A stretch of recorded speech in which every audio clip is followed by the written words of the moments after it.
di sini kita satukan persepsi. Ini salah satu daripada rekan kita yang mengalami kecelakaan lalu lintas, tetapi tidak tertib dalam berlalu lintas.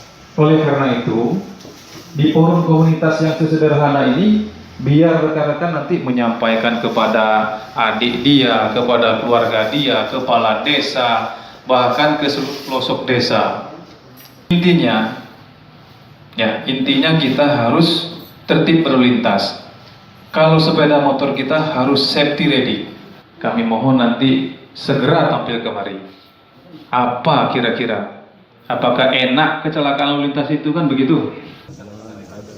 Saya harap sama kawan-kawan semua, kalau kita berjalan di jalan, hati-hatilah dan jangan cepat-cepat. Saya sudah mengalaminya kejadian seperti ini. Saya nggak ingin kawan-kawan saya kena seperti saya.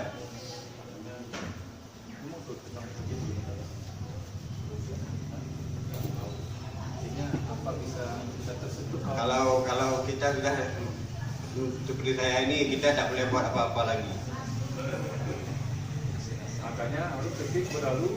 Makanya kita harus tertib berlalu lintas dan patuh pada undang-undangan.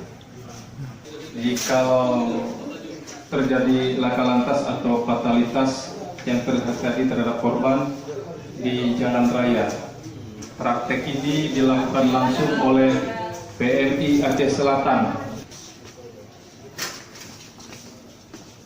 Ini Pak, ya.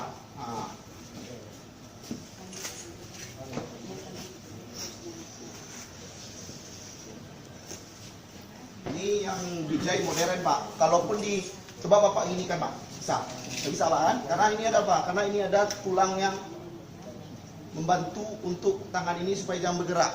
Sampai ke tangan yang kaki yang patah. Di tangan yang sampai sini Pak. Jadi waktu diangkat, ya posisinya tetap ini lurus Pak. Nah, 1, 2, 3, tidak dekat dulu Pak. Tidak dekat ini. Gini terus. Ya, 1, 2, 3 baru kita angkat. Ya, itu teknik pengangkatan itu berkelompok. Pak Bu.